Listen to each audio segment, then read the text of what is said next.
Right. And we're off. So, oh, Heather Bunting says she's got feedback as well. Yeah, sorry, Heather. That's the chat. So I'm just going to put my chat on. I can also hear feedback. Yes, it sounds like an echo. It does. Sorry about that. I don't know if you've got your chat on, Liz, so that you can read out any questions that I don't see. Yeah. So let's just start by saying good evening and welcome to Speak Your Mind. My name is Dr. Maria Kempinska, and I am here with my lovely friend and colleague, Liz Sanday, who is a spiritual life coach. To some extent, she's getting some feedback as well. So yeah, sorry, Jackie, I don't know where it's coming from. It could be somebody that's sort of come in, and I think it's disappeared. Tonight we're talking about the vast subject of narcissism. And the reason I'm talking about narcissism is twofold. I'm in the entertainment business. And it also always helps me understand how to deal with people. But as a psychotherapist, it's when I deal with people's minds, I deal from the inside out, if you like. What are they dealing with? What's their problem? People come to me with their problems. How are they being affected by the world? And when you go onto YouTube, that's what you see on YouTube. When there are diagnostics that happen, it's mostly in terms of people that go for help. So just to give you an idea of the diagnostics that you will see on YouTube before we get into what you experience in relation to a narcissist, there is something called the Diagnostic Manual, and it's an organizational scheme. And this is what psychiatrists and psychologists use. And in there, they do what they call clusters. So bearing in mind, these are to help the person who has a disorder. In that disorder, they're put into 3 clusters, okay, A, B, C. And they're called, in their terms, this isn't my term, by the way, as a caveat, they call it mad, bad, or sad, which I think is quite useful. So the mad ones are cluster A, and they're the ones that are seriously over the edge, over the Rubicon. And we know that they are idiosyncratic. They've got behavior that is sort of very odd, egocentric, very strange. They don't really compartmentalize anywhere, and they don't fit into the world properly. And you know there's something wrong. So there could be a schizophrenic who hears voices and so on. So there's a lot of that style of mental illness or disorientation, if you like, distraction, disorder that they're experiencing. Let's jump to cluster C, which is anxiety and fear. So they're the people that are obsessive compulsive and they're avoidant. So they don't actually communicate very well. There's something that's going wrong. They're being tied up in their minds all the time and they're constantly worried. Paranoia would be on the other scale of that, but it'll be part of that on the extreme. But the one we're talking about today is cluster B, which is the bad one. And although you'll go in and listen to a number of these names, it's a number of these styles that are all compounded that start with narcissism. So narcissism as a disorder is the root to a number of illnesses. So let's start by saying we are all narcissistic. Sorry to let you know that. But it's true. And if we are not narcissistic, we give away too much to the other person or to other people. So we need to be aware of ourselves. So when you do your own therapy, it's about you. It has to be. So you need to know who you are, how you deal with the world, what's going on in your life. How do people affect you? How do you get on? How do you make something happen? And you need to know who you are very often, or you give your part of yourself away. If you're not strong in yourself, you will give yourself away to somebody who is a narcissistic abuser. And we'll come to that person shortly. But when we talk about cluster B, that includes antisocial behavior, bipolar, borderline personality, and on the extreme, you've got the psychotic or the psychopath, okay? So they are from one area, they lack empathy, they're antagonistic, they are very entitled, we know that, and they're very combative, they can be erratic, and they can't regulate their own emotions. And that regulating your emotion is the key, I think, to anybody's mental health. And that's what you do when you know yourself. You know what's happening inside you. You recognize your behavior patterns for you. So that gives you an overall view of what you will see out there.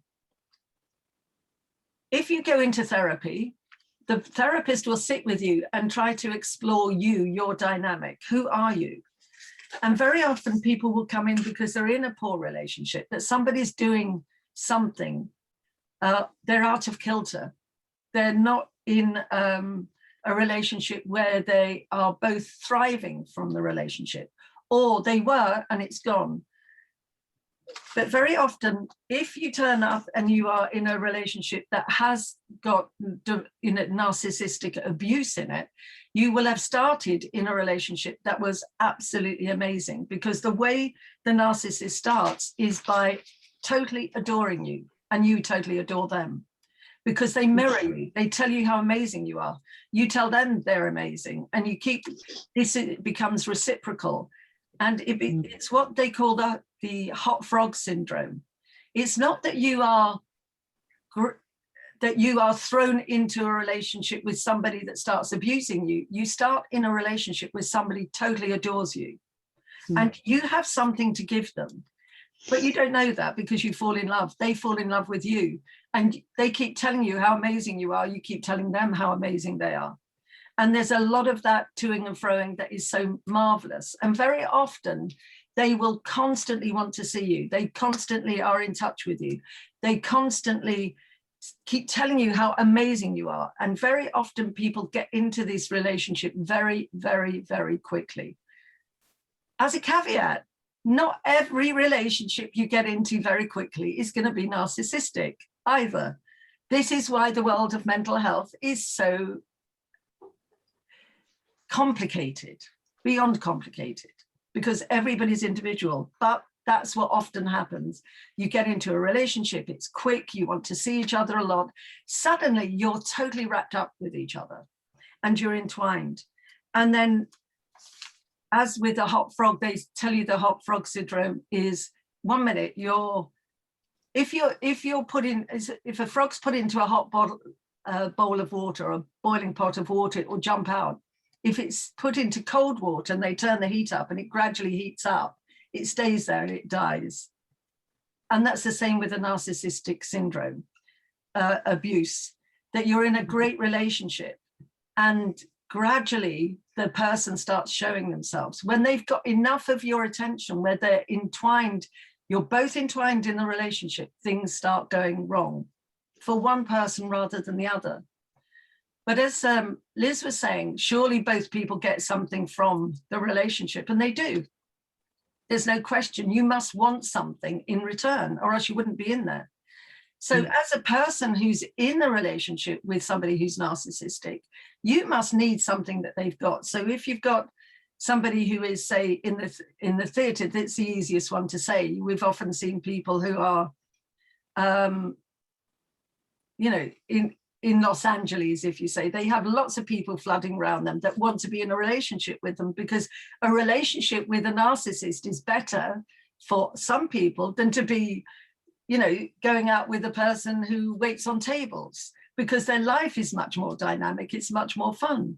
So what do they get in return? They get a totally new lifestyle, they might get money, and they might be used and abused and thrown away, but during that period of time, they've got something from it.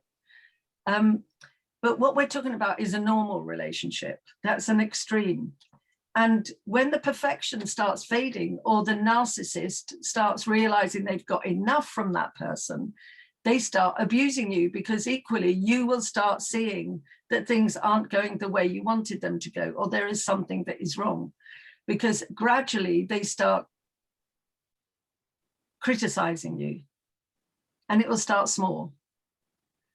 And something will be wrong. You don't turn up in time. You say the wrong thing at the dinner table. You're not wearing the right clothes. If anybody hasn't been out with a narcissist, I'd be quite surprised, actually. But it will be, you know, the stories I've heard, people will turn up and the partner will say, you can't wear that. No, go and change that before we go out. Or don't wear those earrings. But you don't know why. There's no reason for it. It's not like you're wearing, you know, sort of party dress to a funeral.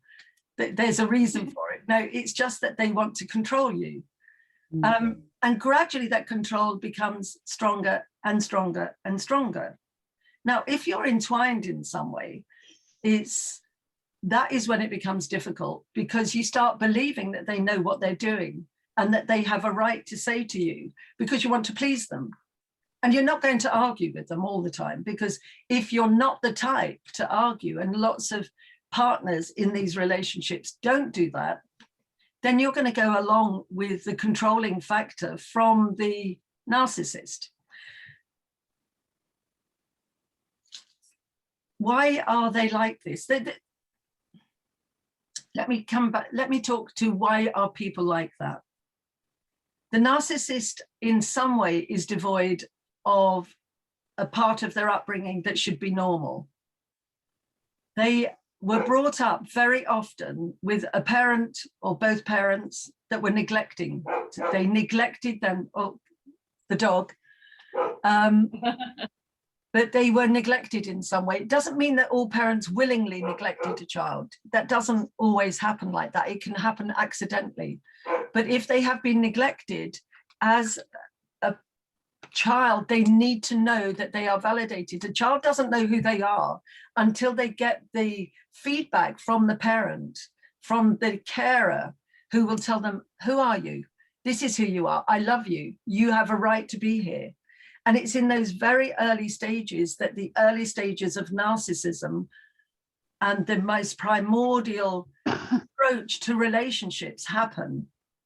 So if you have been neglected or abandoned, the child will feel that as they grow up, because you can't fulfill that later on if you don't know what you're trying to fulfill as a human being. So if you go into therapy, you don't know what you're lacking.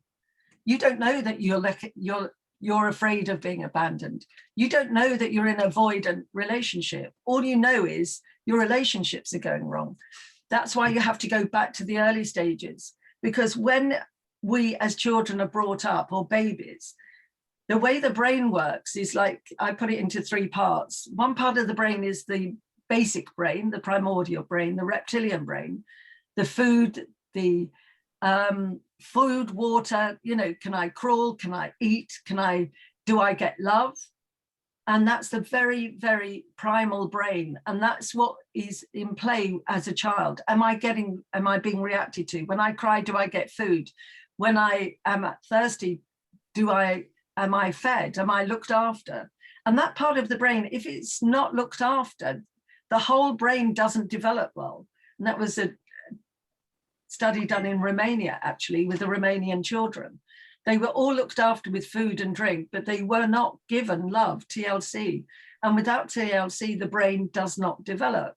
So babies' brains in Romania, although they were, you know, sort of clothed and fed, they were not touched. And when they weren't touched and showed they were cared for, their brains shrunk or just didn't develop. And this was done through MRI scans.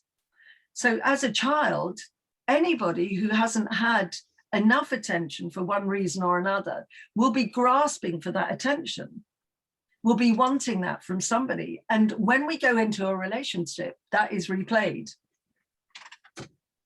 That's the basic brain. The middle part of the brain is where we feel our emotions. So that's what happens. It's almost like it absorbs our emotions, it absorbs our memories. And gradually, as we grow, about the age of 8, you get your language comes into play. And that's when the front part of your brain, the neocortex, you can start analyzing things. The words come into play. You can start making better sentences. You step away from yourself. And that is the part of the brain that we use when you go into therapy. Who am I? What have I done? Why am I feeling these emotions? Where's it coming from? Which part of my world is it coming from? Why do I feel neglected? Why isn't that person giving me enough time and attention? Or why are they shouting at me? What's going on? So you try to understand yourself, but it's the neocortex that if you engage that part of your brain, that's the more rational part of your brain, that you can understand what you're going through. If you understand yourself. So as a therapist, or if you're in therapy, the whole dynamic is, who am I? Where did this come from? Do I learn the signals? When you're in a relationship, it's very difficult to get out of a relationship because you're so tied in, and especially if you've got children. And if you have children, children can sometimes be part of the problem for a narcissist. A number of men, when they are fathers, become fathers for the first time, walk away from relationships because they can't handle somebody else being given the attention that they feel they should have, that they were neglected. They don't do this consciously. This is the crucial thing to understand. A narcissist has no clue why they're behaving like this. They just behave like this. If you're in a relationship with a narcissist who is abusive, it's down to you to work out what's going on and to get out, to understand the red flags, understand what's happening and how to actually handle it, because they are not, they can't handle everything inside them. It's all scrambled inside them. It doesn't make sense. All they know is that they want you, they want to keep you, you are the most important thing to them. It's not interesting to them whether they treat you well or not. All they're interested in is the control to know you're always going to be there. That is so crucial, because the fear of abandonment for most of them is so powerful. And that's why when that is kicked off in any way, if you have a similar thing and you kick it off inside each other, you've got this terrible dance that goes off. I'm leaving. No, I'm leaving. And that can become quite violent. Or if you're not like that and they start abusing you and hitting you, that's because they want you to stay where you are, and they see that you might be wanting to leave. And that's the way they keep you trapped. So there's inside them, the motive is so primordial, it's so primary, it's so profound that they react in a physical way. Now, women do it differently to men, but not all women. A lot of women do hit men, and I don't want it to be just a male thing, but at this moment in time, it's still 80-20, but I think the more we're going on in the world, it's going to grow more and more, and women are becoming more and more narcissistic.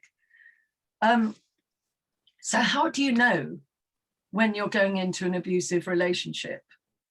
How do you know when somebody's going to be narcissistic? And it's, again, Liz and I were talking about this. You've got to take your time before you get into a relationship and see the flags. Look before you leap. Before you leap. The thing is, very often you will see, when they talk to you, are you getting something in return? Are you always asking questions of the other person? Do they care about you? Do they contact you? If you don't contact them for a while, do they come back and contact you? What is it they're after from you? Also, look at their background, find out from their parents. What were their parents like? What were their parents' relationships like? And I know people say, you know, oh, it's all to do with the parents. I'm afraid it is. A lot of it is to do with the parents. If the parents can't relate to each other, the kids will find it difficult to relate. They've got to relearn that. So when you go into therapy, you're relearning a number of strategies. What do they talk to you about? What do they want from you?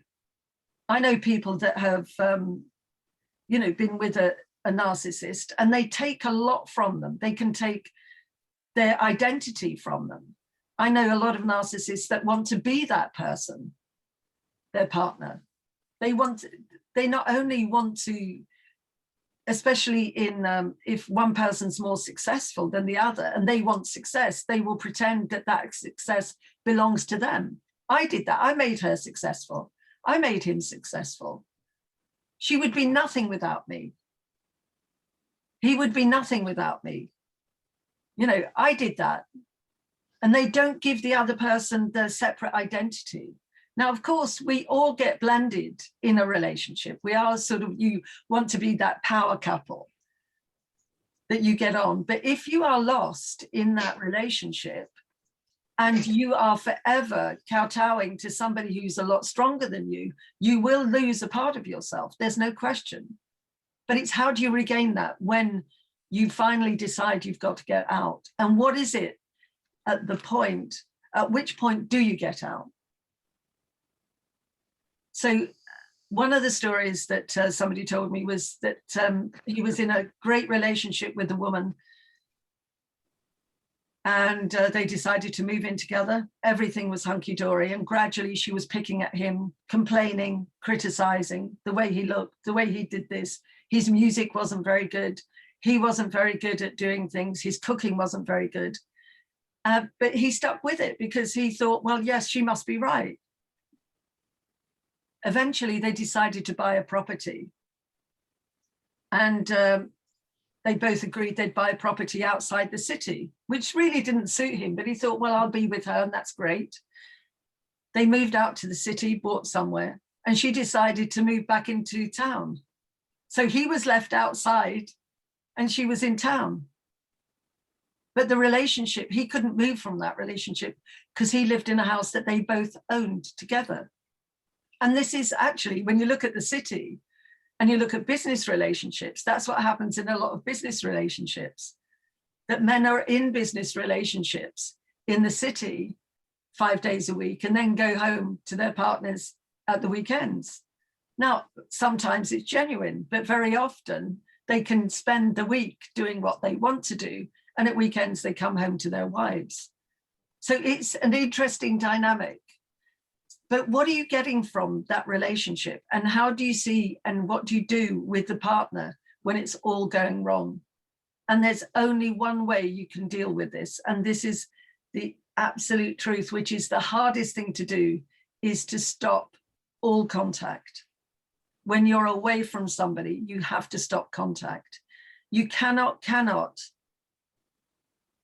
think that you can turn them around. You can't. The only person that can turn somebody around is themselves. The only person that you can turn around is yourself. But you might be more empathic and you'll listen to other people when they tell you there's something wrong. But you have to walk away. And I think that's the hardest thing. They say it takes about 7 times before a person who's being abused will leave somebody who is the abuser. 7 times. That is a lot of times before somebody actually leaves.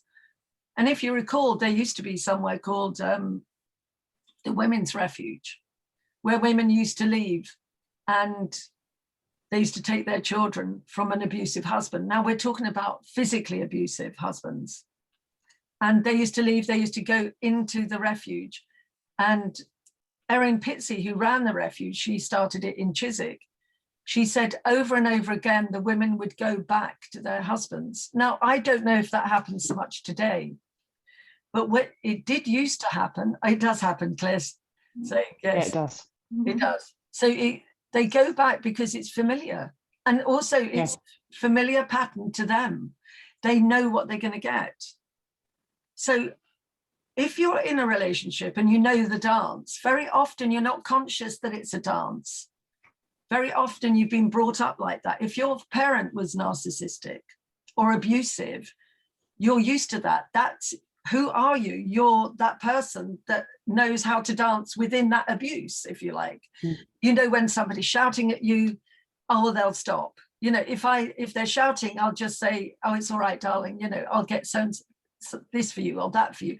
But you can keep that dance going because you know how it's being manipulated.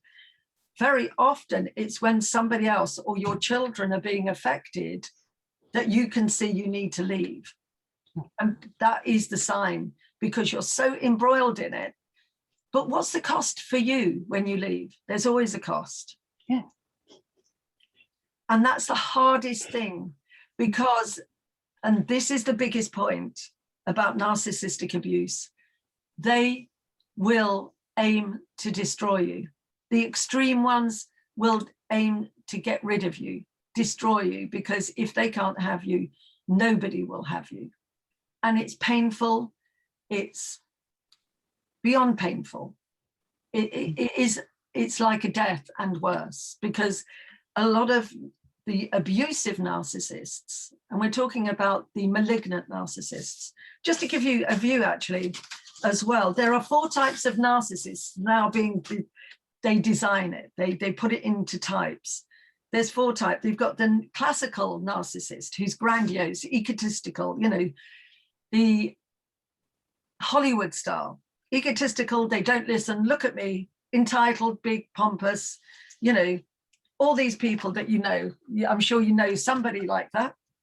And, you know, so if you go out with a classical narcissist, you know that you're going to be fawning behind them because they're always in front. Or in some cultures, actually, some women will never walk beside their partner.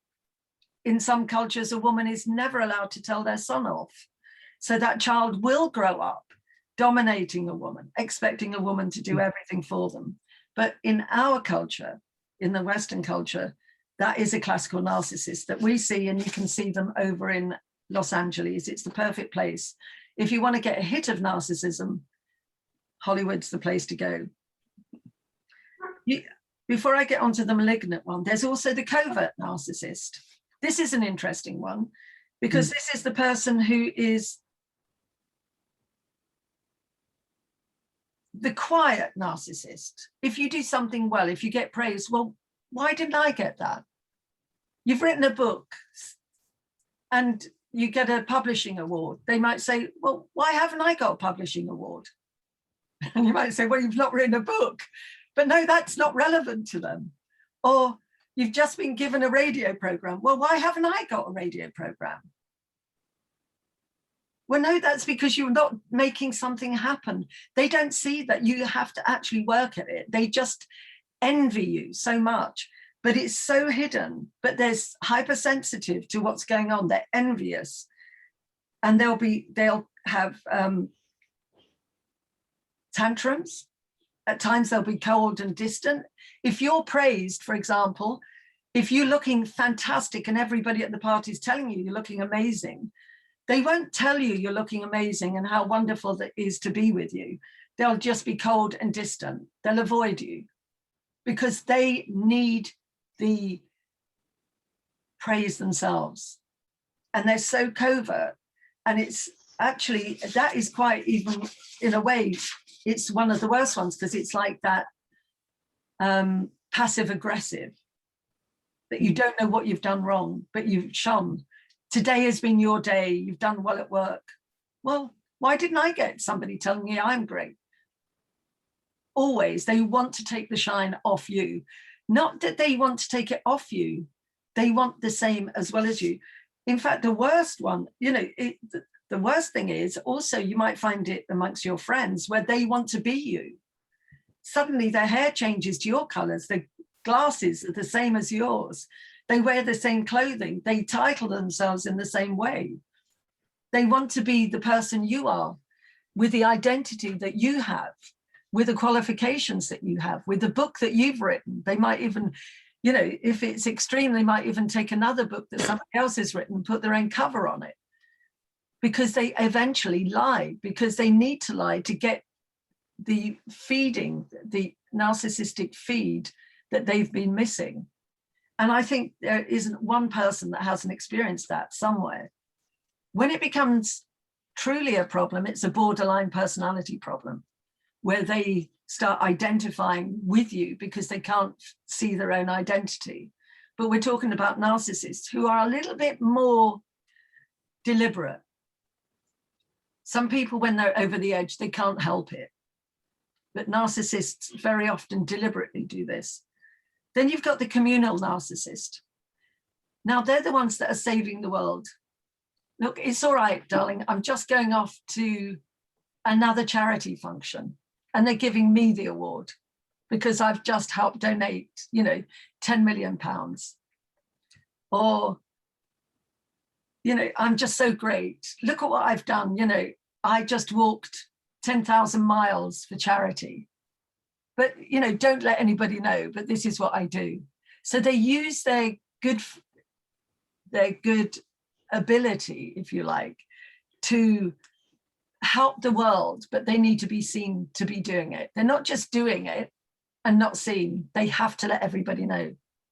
You know, I'm working for, you know, a child who's got cancer, but they tell everybody, it's in all the papers and everybody follows them. Not that somebody else has organized it, they have to have it organized. So, but they absolutely attach themselves to their ability to be recognized by doing good somewhere. To some extent, does it matter if they're like that? Not really. But that is now distinguished as a type of narcissism. But the one that is the worst one is the malignant narcissist. And that's the one that is really threatening. And on the extreme, it goes into psychopathy, where they will kill somebody. But we're talking about the ones that's the middle ground, and that's where we normally sit, on the middle ground. And what is that person like? They are seriously mean. They enter into a relationship not because of love, because they don't know what love is. The love that they've always experienced from a young child has always been, they've been devoid of that. And I'm not talking about blaming a parent. It's an observation. So what they want from that person is a reflection of themselves. That's where the term comes from. The myth of Narcissus. He fell in love with his own reflection in the pool, and Echo heard his voice and kept repeating his voice. That's the myth of narcissism, but he's a malignant narcissist. So when he comes into a relationship, he might spot you as being the best looking in the room. And because you're the best looking, he is going to end up with you. That's his decision. And you will fall for him because he'll make sure that he flatters you so much that you will fall for him. Or she will fall, make sure that she spots you as the best in the room, and she will make sure that you fall for her. And they often do whatever it takes to get you, because for you, you represent something that they need that will either increase their self-value. You have to have a value to them. You will increase their value, or you will make them feel a lot better. So you either keep replenishing what's called, you become their narcissistic supply, where you keep replenishing their feeling of being good, healthy, strong, worthwhile, have value, that no matter what they do, you will say, it's okay. It doesn't matter because I'm still here. And the more you're still there, the more that their behavior continues to get worse and worse and worse. So it's like an adult wrapped around a baby that isn't getting what they need. And that is the malignant narcissist. So if you do not give your child food or drink, they will beat you, they will hit you, they will get cross with you. That's what happens. You pick them up and you try to stop them and they won't stop. That is a narcissist, a very malignant narcissist. But the trouble is they know they're doing it. So they will lie to you, they will cheat, they will tell you one thing and do another until they get what they want from you. So they will make sure that you're, say, at home and they're going off with their friends. They will look at your phones, but you can't do what you want to do, but they will do what they want to do with whomever they want to do it with. Because this is, their life is more important and you are there almost to serve them. And the problem is that very often people do. If you're brought up to understand that you care for somebody, the empath, they call it the empath, I don't know why actually, because most people are empathic.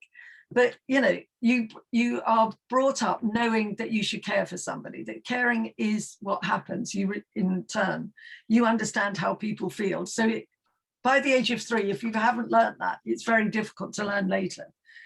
And you can often see people who don't know that by the time they're growing up, if they're cruel to animals, if they steal at a young age without care, burn things down, if they are horrible to their friends, they play games with their friends. You know, they come in and they'll say, "Mummy, mummy, somebody's hit me." Or they've all ganged up on me. And the mother will say, there, Johnny, I'm so sorry that they've ganged up on you, such nasty children. And then when the other parents call the children in and say, well, what's happened? Why are you like this? Well, he came out and he started punching everybody. But the child doesn't say that, and the mother doesn't look for that either. So the parent can reinforce their bad behavior. Or if the child is a golden child, that's another dangerous thing. If a mother has always doted on the child, whether it's a boy or girl, but very often I'm afraid it's boys, you don't stand a hope in hell with that child if they grow up, because they have to recognize that what they demanded as a child and got, they will demand and want to get that from you. And no matter how much you try to fulfill that promise, it's not going to happen, because you cannot live your life like that. And especially when children come along. And children are very often the divide in their relationship. And that doesn't mean it's the child's fault. And this is why it's so terrible, because children often feel it's their fault. I came along and daddy left. No, you came along. It's not your fault. No, he didn't know it was going to be you, Jane or Fred. He just knew there was a child that was going to take the mother's full attention. And in a marriage, what happens is when a woman has a child, she also resonates the attributes of what the mother had. He now realizes that this partner is now, oh, is she like my mum? Oh, I can hear her telling the child off. Come on then, Fred, come and get your clothes. Well, that's what my mum used to sound like. Suddenly your wife, your partner, your lover sounds like your mother. And they say when you get into a relationship, you're now suddenly, you're not just two of you in bed, you've got six of you. That's if you haven't got step parents. So you've got the couple and both their parents sort of next to them, really. And then if you've got step parents, you've got them as well, because they all influence you as you grow up. So suddenly a partner might say something to you that sounds like the father, or something your father used to say, and you respond accordingly. But coming back to the narcissist, and they're suddenly in a relationship, they have children because that's what, they thought they needed, but the child is taking everything away. How do they treat the parent? How do they treat the woman? They turn to the woman and they realize that the way they used to treat her doesn't work, because the woman's approach is to look after the child. That's her nature. That's inherent. It's, like that Aesop fable with, isn't it a scorpion and some other, let's call it a frog for the sake of it, calling it another frog. And he's going through the water and he carries the frog to the other side. And then at the end, he stings the frog. And the frog says, well, why could you do that? He said, it's in my nature. And that's it. You've got to look at the nature of somebody you're with, that's inherent within them and the behavior they're going to have towards you. If you've always given them all the attention, you get married and they lose that attention, they could very well walk away. And that's why 1 in 3 men in relationships walk away within the first year. That's why often relationships break down, because the one or other cannot stand the child being the focus of the attention. But if he doesn't want to walk away and he wants your attention more and more, it's how does he control you? Because as a woman has a child, she too will grow. And that's the problems with diagnostics. They assume that people don't grow and don't change, but they do. And as you grow, you start reflecting on your life through your children. How did you affect them? How were you affected? What happened to you? And hormonally, this instinct kicks into a woman. People never address the fact that when you have a baby, your hormones change as a woman, and those hormones affect your memories. So you might start behaving like your mother, unwittingly. And if your mother had a bad relationship with your father, you might be carrying that through in some way. But the husband then might feel that, but they don't feel it consciously. This is all unconscious behavior. So if you're not aware of your own behavior, if you can't talk to your partner, if you don't have that ability to open up and discuss it, you are going to have a very difficult relationship. And there's so many books written about the dance of a family, you know, dance of a relationship, what's going right, what's going wrong. But you end up in a dance and the kids are caught in the middle of this very often. And you try to make sure it doesn't happen, but it does. But what happens when you do decide to leave? It's too much. They're abusive. There's something else going on. And there are seriously abusive relationships out there. We mustn't gloss over the relationships that can happen. And I've heard of terrible, terrible sexual abuse that happens in families where a mother stands by while her child is being sexually abused, while the father's doing something, or a grandfather, and nothing is done. That is extreme abuse as well. That a mother being devoid of protecting a child is just as abusive. So a mother permitting the other parent to abuse a child and not doing anything about it is equally abusive. So what happens if you don't step in and stop your child from being abused? There's something wrong there. So you're almost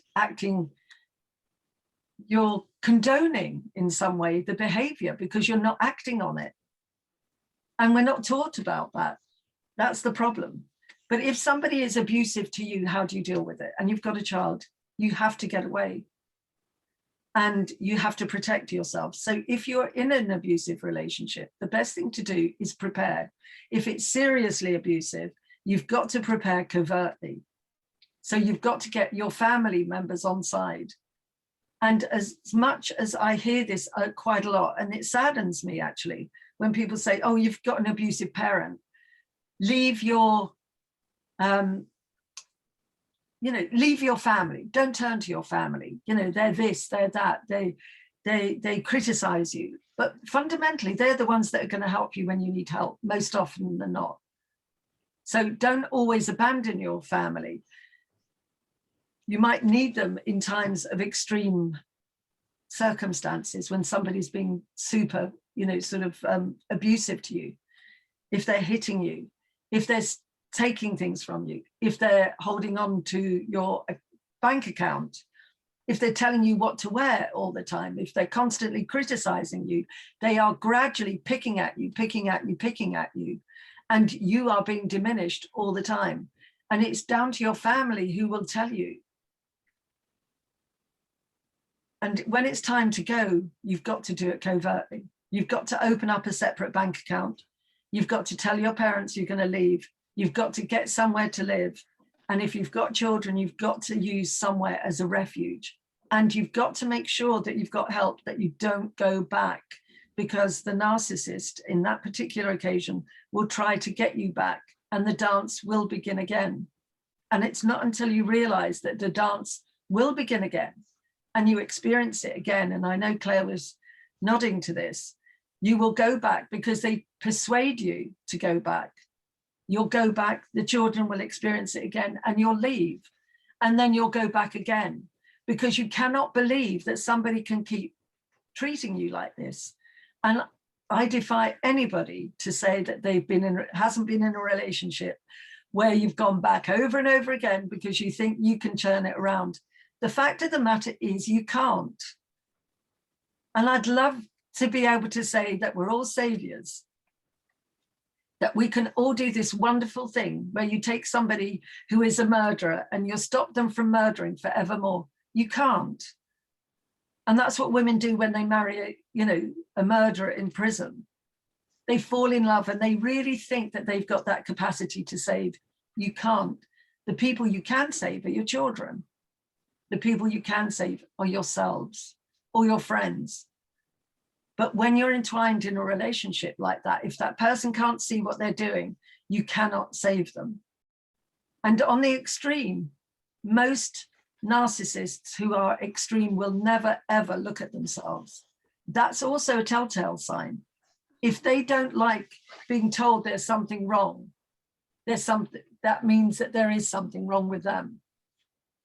Everybody in a relationship should be able to say, look, you know, the pasta's a bit tough today. You know, and without the other person going crazy. But, you know, if they go crazy about the pasta, let's put it into perspective. Everything else goes at that point, doesn't it?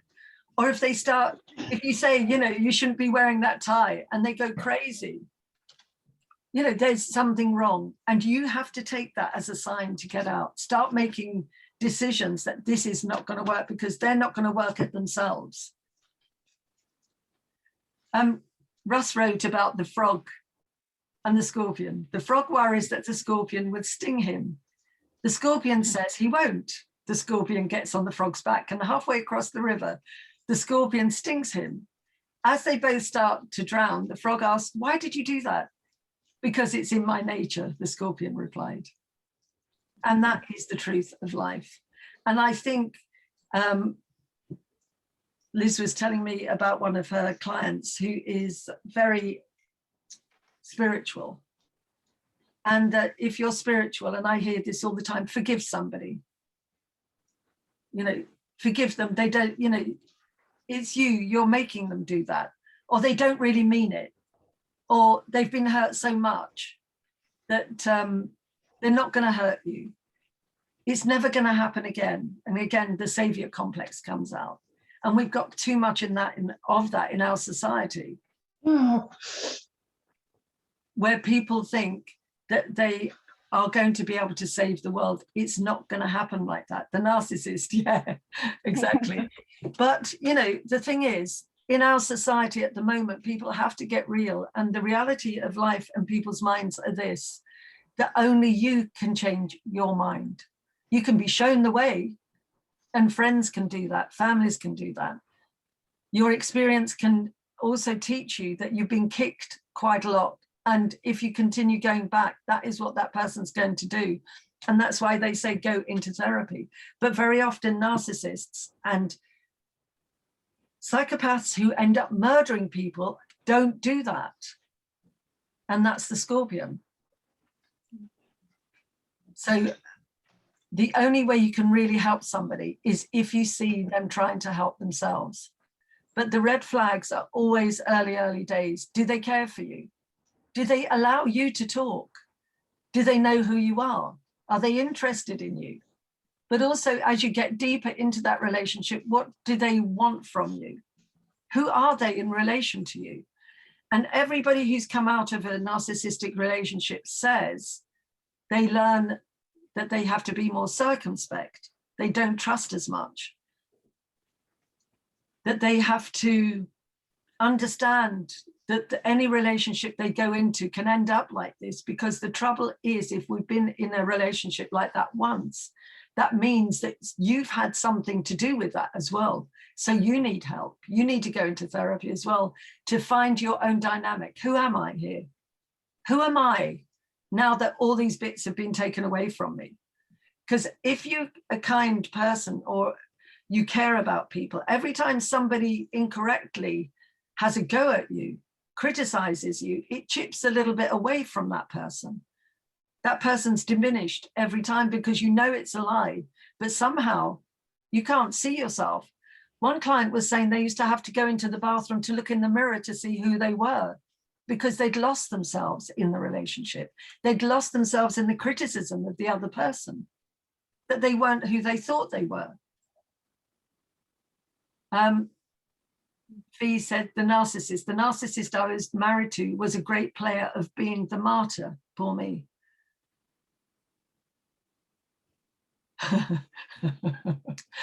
Marcus says, I actually did marry a hot frog. She's French. We'll come back to that one. But yes, the martyr. Very often in a relationship, you are totally oblivious to the lies that are being told about you. That's happened. And it sounds like Fee had that. So they behind your back will tell the world that you don't care for them, that you're doing something to them. It's projection. So whatever they're doing to you, they tell the world that you're doing that to them. So the world feels sorry for them. So at the end of the day, everybody says, oh my goodness, of course you've left her. because she's the one that was so bad to you. But really, the reality of it is they've set you up and deliberately set you up. Don't think that it is not deliberate. It is. Get away from the thinking because you don't think like that. They don't think like that. They do. And the worst thing that anybody has to learn is that these people who behave like that are deliberate. And because you're not, you think they're not going to be, but they are. They're very deliberate. They're very calculating, because what they want from you, they didn't have as a child. And by hook or by crook, they're going to get it. And they will take your name from you. They will take anything you've done. If you've been a designer, you're a fashion designer, they'll pretend it's them that's designed the clothing. And you won't be able to stand up for yourself. And you see it in business all the time. Business says that it's okay to do that. No, it's not. It's not okay. And in a way, you've got to treat a relationship up to a point like a business relationship. You've got to get something from it as well. And very often, if you're like this in a marriage, you'll be like this in business. So it serves you well to get yourself together enough to understand your own value. Who are you? And the great thing about being in a narcissistic relationship and getting out of it, you start realizing who you are, or at least what you don't want in your life. The arguments you had meant that you weren't prepared to go down that road. Write it down. Write down the arguments. What were you arguing about? What made you angry? Write it down. That gives you an indication of who you are, what your basic boundaries are. And that's so powerful for you as a person to know who you are, what you want, what you desire, the person you want, the good bits of the narcissist and the bad bits. Write it down. I know it sounds calculating, but if you have been trapped by a narcissist, you've got to be a little bit more calculating. And until you start back and observe yourself, you can't step away from a narcissistic relationship, because nobody else is going to do it for you. You will be there while you're beaten black and blue.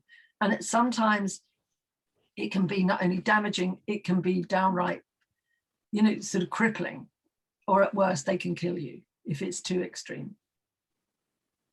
Russ says, Maria is so right. A very close friend married a man who'd been in jail for 27 years for murder. I met him several times. It was an absolute disaster, and it transpired everything about him was false. He went from utterly charming to a real horror show. Do you want to tell us a bit more about that, Russ? That's enough. Liz, I think there may be that's probably enough. That's enough. Yeah, it is like that. We think it was, and the fascinating thing about it, I'm sitting here listening, sort of with my jaw hitting the table, the desk, because this was a cause célèbre in Los Angeles, and the Los Angeles Times had run features on him, and there was a big campaign about him, and they became pen pals. And then he came out and she married him, which I thought was, a little bit worrying. And I did meet him several times, and he was charming and delightful and couldn't be nicer. And it turned out it was all an act that lasted many years. It lasted several years, but it was an absolute act. And when he dropped the mask, I don't know what the proper terminology is, Maria, you're the doctor in this area, but when he dropped the mask, what was behind it was just terrible. Well, it's Jekyll and Hyde in the story, isn't it? The false self. And that's exactly, you're right. They do have a false mask that they wear, and it's what's behind that mask. And I think we all have to be aware of that. Liz, did you want to ask a question? Well, it's, just as Ross said, wow, lots and lots of information. And I think there's probably people have got some questions in their own unique experiences. But if you've managed to get away, and as you say, sort of protect yourself, have that distance. But what do you do for yourself to get over it?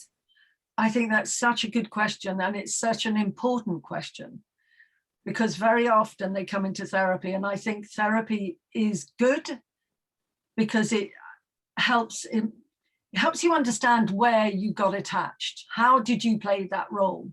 What did you want from that person? But I don't think it's enough. And sometimes they say, you know, you are enough. No, you're not. You've got to fill your life with things that make you feel good. Start getting skills together that you know that reflect you and who you are, that you can see who you are in the eyes of others, that they enjoy your company. Learn to do comedy, learn to sing.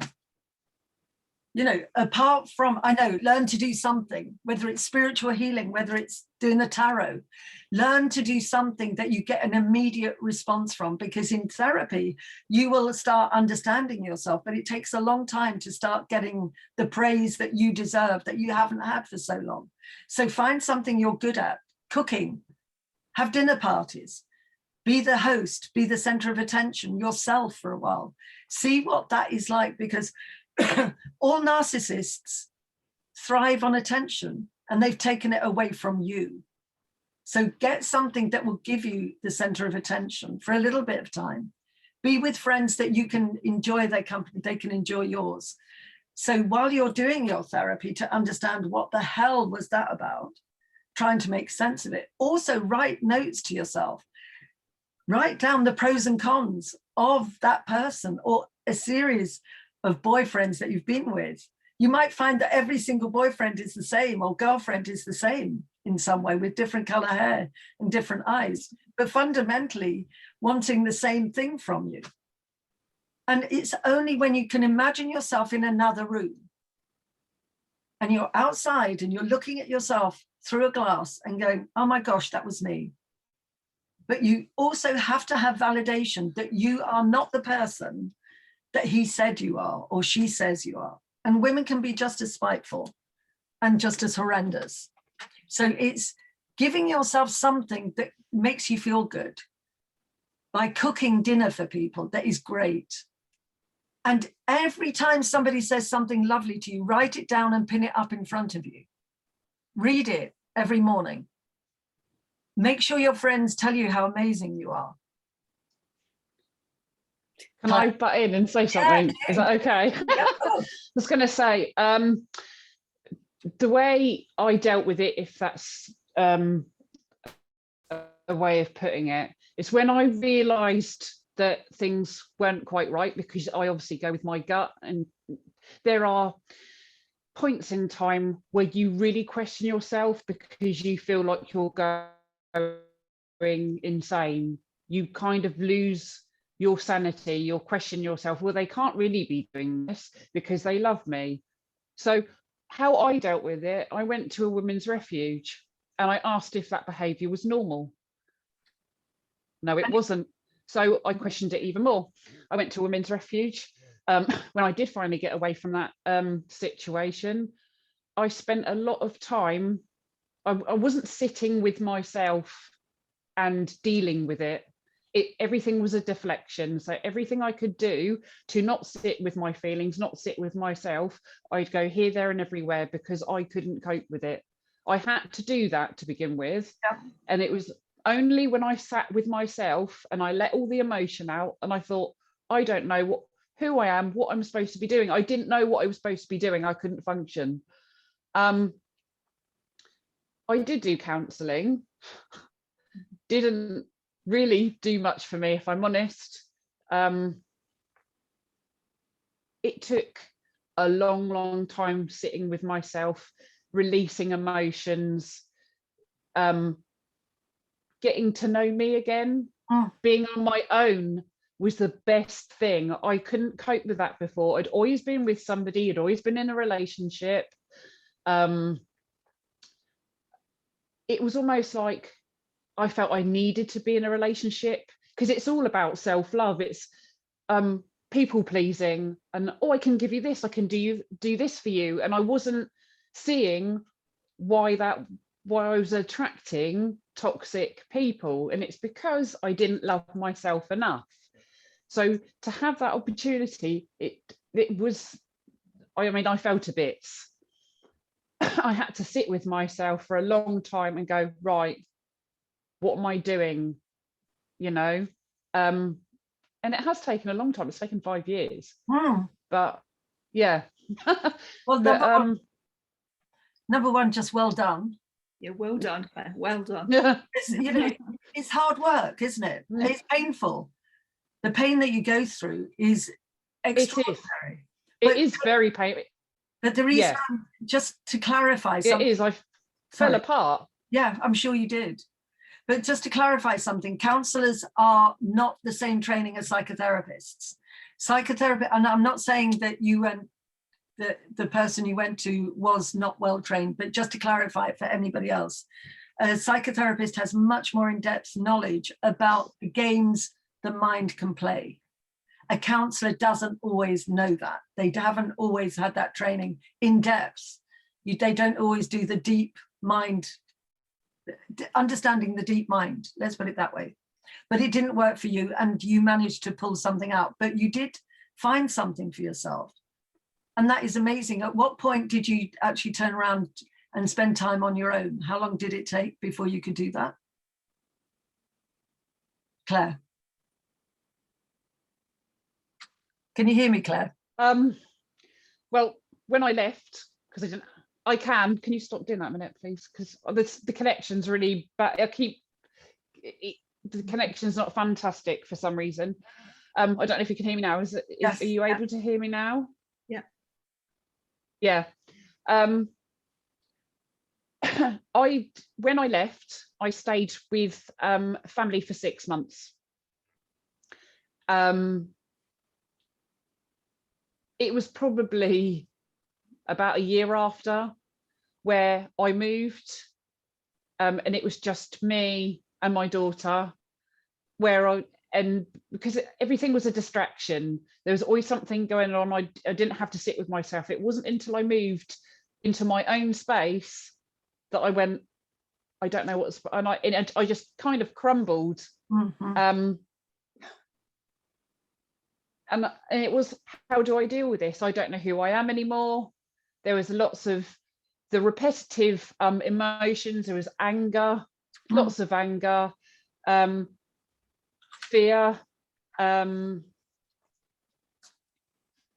lots of different emotions, and they'd even out, and then I'd have them again, and then it would even out, and that was probably about a year after. And it was a year after, and I had to sit with those feelings. I couldn't run away from myself anymore. I had to sit with it. But I think the sooner you're able to sit with it and sift through it. I think that's the key, isn't it? But it's very difficult to do it on your own. It's very difficult for a lot of people to be on their own. And I don't always say that you should leave and go on your own, because I think you do fall into that gap. I think it's great that you had people to turn to, and I wouldn't advocate, if you are leaving an abusive relationship, to be on your own. I would never advocate that unless you felt you could cope with that. But you need people who can watch you, observe you, caring with care, to look after you, because other people can observe when you're going downhill. That's why we need other people. Man is not an island, and that's the matter of the fact. We can't always see ourselves when we're coming through something so horrendous. Coming back to gaslighting, that's what they do. They pretend that you are lying. They pretend that you are going crazy. They pretend that you have done something that you haven't done, or that you have done something that you didn't do.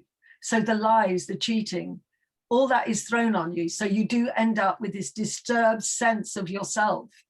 And even if you are in reality that person, you know what you're doing, suddenly you come out of a relationship and you are disturbed. You don't know who you are. But the key is, you've got to know that this person is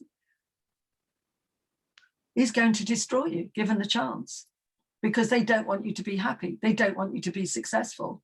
So keep out of their way.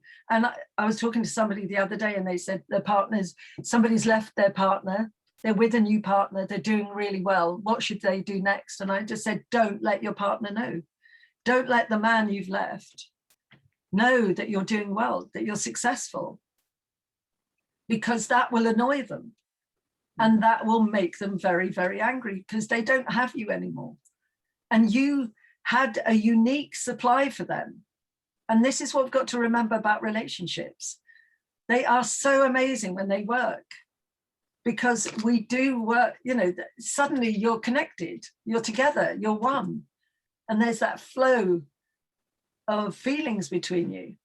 But when it goes wrong, they're suddenly left. That person who is the abuser is left without that connection to somebody who totally understood them, who did supply it when they needed it. So when they raised their hand, they knew the other person would know, stop talking, I can stop now. So you automatically got into that dance because you learned how to get into that dance. The narcissist now has to go and find somebody else. If they find somebody else, you're in a better position. If they can find somebody else, but still don't let them know, because just keep out of their way as much as you can. Keep hidden. It doesn't mean you don't have to do what you do, but just keep out of the way. And it's very difficult for people. But when you've got children, you've got no choice. But if you show off, they will find you, and the extreme ones will find you, and they'll find a way. But there are people out there that will help you. And if somebody says, I will help you, then take their help. And don't always turn to the police, because the police are hamstrung. The police cannot do things, as we know, until somebody has actually been hurt physically, with proof, by the way. So, you know, and to go to the courts, it takes too long. So there's so many things like that. So you have to work it on your own. But if you've got brothers, they are so useful, or male friends, again, very useful to have to protect you. Could I just add? So my ex, you know, as you described earlier on in the conversation, Maria, you know, she had issues from abandonment from her father because he was a big top guy. She was, you know, when I married her and her parents. I didn't marry, it wasn't a relationship of two, it was a marriage of her and her parents. And you know, she was everyday conversation. Our private life was spoken to her parents. And she kind of played this sort of double-edged game where she felt like, well, I was abandoned, but I'm not abandoned because I'm still connected to him. And that's why I need you. And she had this sort of, I don't know, this very subtle art of controlling. And it you know, it is over-consuming, and you do get blindsided by that. You do. And it's a bit confusing. And I'm not a narcissist by any means. I'm very empathetic, but I'm also pretty tough in terms of, you know, my position and things like that.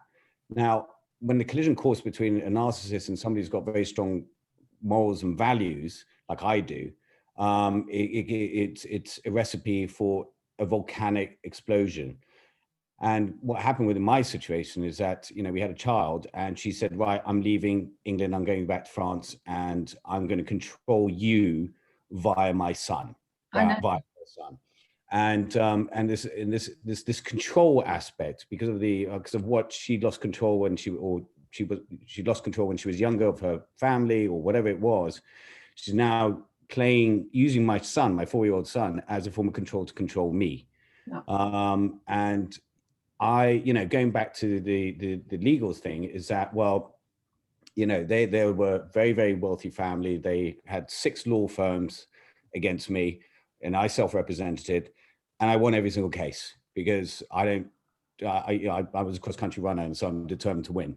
And that's just me. But still today, you know, it's all about this control. Even though we're not married, she lives in a different country, it's about control over our child. And that is what really annoys me, because I don't think children should be weaponized in that way because they're innocent.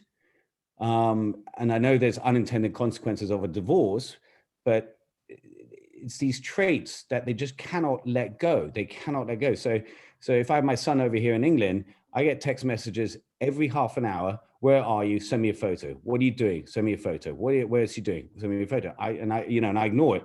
Then I get threatening messages. I'm calling up the police now because I think you're not answering my messages. And it's just absolute lunacy to me. and I, you know, and what I've learned out of all of this is that the narcissist, you have to fight fire with fire. Very simple. And it's soul destroying, because that's not in my nature. I'm not that type of person who fights back. I just, you know, sort of, I'm very much an empath, as you said earlier on. But I think what I've learned out of all of this is that you kind of have to let them, what I've learned now is that you kind of have to let them get on with what they want to say, and don't accept it. And quite frankly, I know this is being recorded, but you've got to tell them to bugger off in a polite, in a much more stronger manner.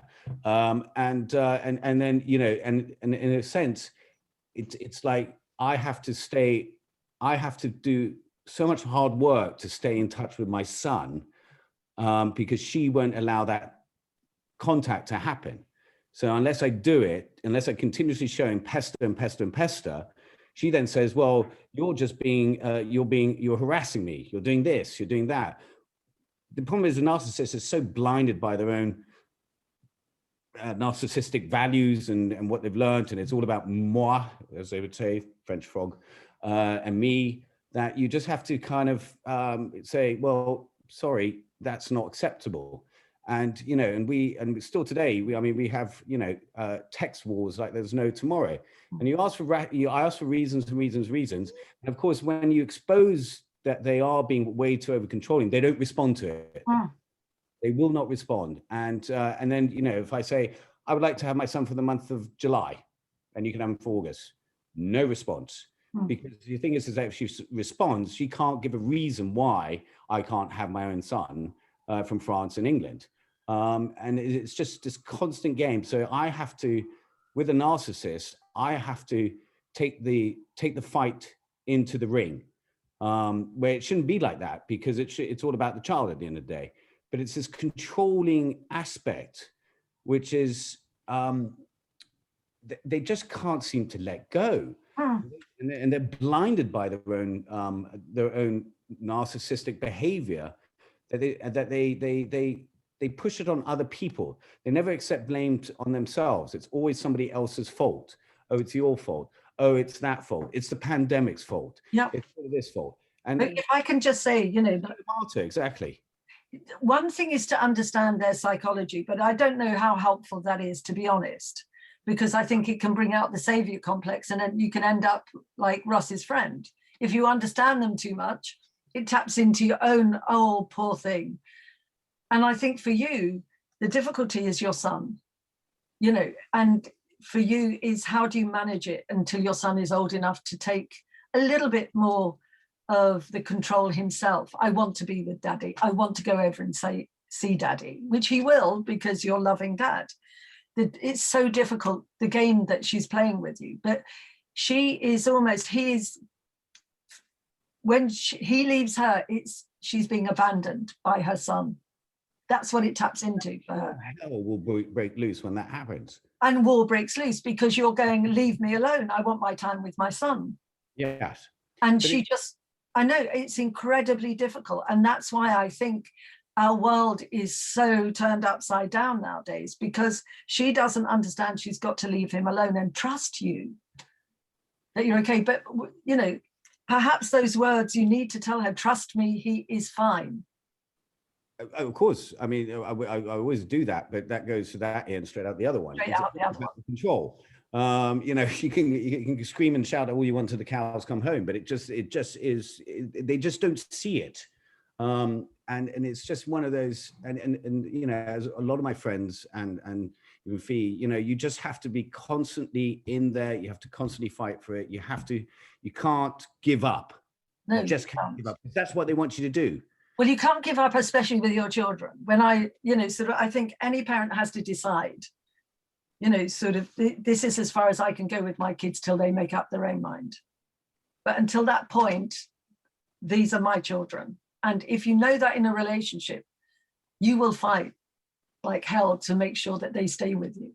Yeah. But all I'm saying is don't go through the courts if you can help it. And well done, you didn't have to. And you've got that sort of... Actually. I did. I took it to the courts and I said, you're not going to win. and you know what, I'm going to put child arrangements orders against you, and this is the deal. And I fought, you know, thick and thin for that. And, you know, and quite frankly, thank God I had the child arrangements orders, because then I was legally allowed to go and see my son, because I was legally to have childcare. So, you know, even in the pandemic. So despite the hardship and the pain and the suffering and the, you know, the confidence, you know, deflation that went through me during that period of time, in a sense, I'm very grateful that I did actually fight as hard as I could. And I just know that when you deal with a narcissist, you just have to fight back. But it will be now forever in the courts. That's what I'm saying. Yeah. With somebody like that, the courts will always be in play in your life. And I know people that have had the courts in their lives for the whole of their children's lives, which is so damaging. And I'm not saying that you have a choice, because it's worse if you weren't there. It's not damaging for the child as much. I think it's more damaging for the other parent, because, you know, narcissists have got tremendous amount. They're very, somewhat ironically, they're very proud, and they think they know it all and everything else. And when you take them to the courts, it's like, oh, you know, I can't control this any longer. I'm having actually the courts to dictate how I need to be controlled and how I have to behave with the other parent. And it's actually, you know, I never, you know, everyone looks at the law as if it's a bad thing. I think the law is actually a good thing. It's there to protect people. And, you know, if you use the law wisely, and you use it cautiously, and you behave in the right manner, it actually works to your advantage, and you actually get through these narcissistic traits of your partner. I do think that's worked for you, Marcus. I do know stories where it hasn't worked for people, or they've had to fight really hard for their children because of the lies that the other person can tell. Totally understand. Do you know what I mean? And I do think you are exceptional to be able to fight your own case. And I do think fighting your own case could be the way for a lot of people who are able to do it. But you have to be eloquent.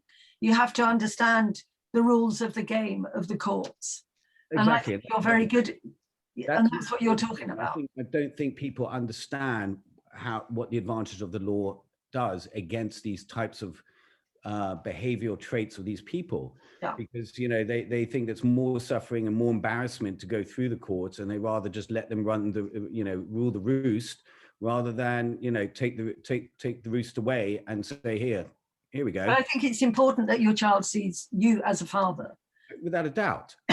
And you know, and the thing is that you know, she tried to get 100% parental educational authority, tried to push me out, and I was not going to have any of it. Not going to have any of it, because the worst thing is that it's all about the narcissist. It's not about the child. And what you have to remove, you know, you have to put a child-centric approach in this matter. If you have children, I mean, and then I was in a relationship before we had a child, and it was, you know, when I look back at it, there's a lot of smoke and mirrors that narcissists do and behave. You know, they always play this game and everything else, and then, you know, bit by bit, the little small things come out. And then it just becomes, and when they don't get it their way, it just becomes an absolutely nightmare. And you're on the back foot, and you lose confidence, and you're just like, what do I do? You know, fortunately, I had a lot of friends, and I had a lot of inner strength in myself to say, I am not going to tolerate this any longer. No. Because it's just not going to happen. And, you know, and that I think the inner strength of the person who is on the other side from a narcissist has to really dig deep into their soul to find that inner strength to really fight back. And it's hard. I trust me, it is hard, and it does change you. It does change you.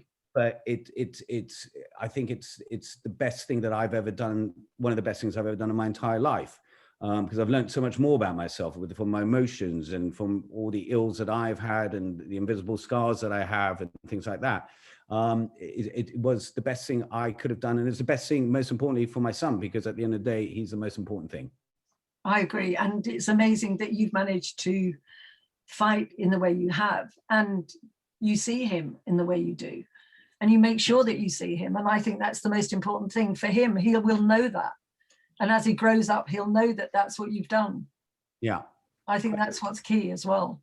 And I would like to say that children know at the end of the day who's done what. I'm afraid they don't. But Sadly, they don't, but he will know that he's been loved. That's for sure. You know, that's just got- worst return of investment are children.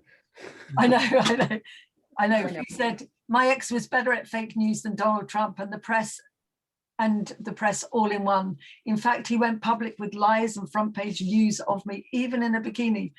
And the system hasn't still sorted out what is covered under the Malicious and Harassment Act. As a victim, the system makes it worse, not better for you. And I think you've got to know the game. I agree. And that's what I'm saying.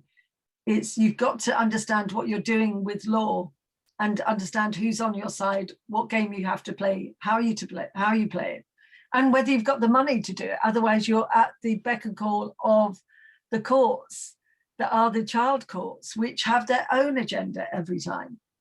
But you also have to be able to afford the legal costs, which That's it. I haven't been able to do lately.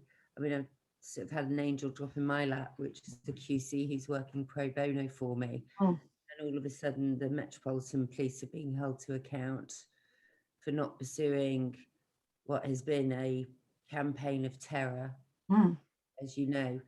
I mean, to be published on the front page of the Daily Telegraph with your daughter in the picture and scramble, trying to ask favours for people to get her face removed, to have a 4-page spread. I know. 400,000 times with lies and slander. And I've come out of it better in terms of everybody knew it was a lie, so they've been very supportive. But I've had over probably about 25 hours of intense police interviews. I've been asked about my sex life and everything. He's been put in prison twice overnight, but basically only been interviewed for about 4 hours. Because they don't know what to do. It's only now I've got this QC that the Metropolitan Police will be forced to do something. And so they go, oh, report someone who wolf whistles at you. And I'm like, I reported someone who tried to throw me out of a window over the paper, and they didn't do anything. So, you know, it's the system. It's fortunate that Marcus was able to use the system, but it's not an easy system. No, it's very difficult. And well done you, Marcus, for doing that. Can I just read what Heather says? I've successfully managed to get the narcissist out of our lives. We have 2 children. I had to go to court. He was forced to leave the family home, but he continues to fight me and is appealing against the divorce and trying to control our lives. By the way, he is French, and I'm currently still living in our house in France, trying to get out and back to the UK. You should, Marcus. Yes, I mean, I'm sure if we can help you in any way, Heather, give you support. And I don't know if Marcus can help, because give any advice, Marcus, because maybe knowing, you know, this sort of trans channel legal system, he might be able to help you. And I must say, Marcus is a dynamo in his own right. And he won't let something go, which is amazing. And that might be very healthy and helpful for you, Heather. Because my big thing in my life now and our lives as women, we need men to support us, because the system is a masculine system, not male, masculine system. And you have to understand the game, and men understand the game far better than women do very often. So, you know, if you can send me something, Heather, and then I can sort of just ask Marcus, that might be useful. I really hope so, because I feel for you. Yeah, Heather, please, if you talk to me, I'm happy to do it. I actually self-represented in French courts. I wrote letters to judge, and I Google translated them into French. Did you? Amazing. Absolutely amazing. I know, but that's the type of advice we need. And I do think we need more, you know, and it's great. Thank you for that. And Fee, but I do think we need that. And next time I'm doing stuff about women being abused, but also I am inviting men onto the program to be the spokespeople to help us understand how to handle abuse as well, because we can't do it on our own as women. I don't care what anybody says, men are still stronger. And there is a game here, and men understand that game far more than a lot of women do. And I'm not saying this doesn't denigrate women. Women are very highly intelligent, as men are, but it's like if I go onto a football pitch, I have to know the game in order to play. And you know, score a goal. And it's the same in court. It's the same if you're being harassed.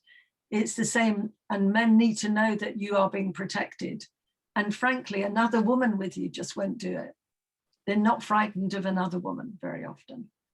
So that will be for the next one as we do the next event. But we're going to wrap up now. It's now 8:30. And thank you so much for your stories, Fee and Marcus. Amazing stories. Heather, thank you for letting us hear your story, and Claire, and Liz for joining in, and Russ, who's now gone, and anybody else who will be watching and listening. Please send us through Speak Your Mind, and you've got the website up there, www.speakyourmind.global, and I'm Dr. Maria Kempinska. Ask any question. We're here to help, and we're here to help you speak your mind and get help. So thank you for joining. And a big thank you, Maria, for everything that you've shared. For, you know, you've just been amazing. So much information, and wonderful as always. Thank you. Thank you so much. Thanks, and hope to see you again. Bye, Claire. Thank you, Thank Liz. you. Bye. Bye, Marcus. Bye. Bye. Bye.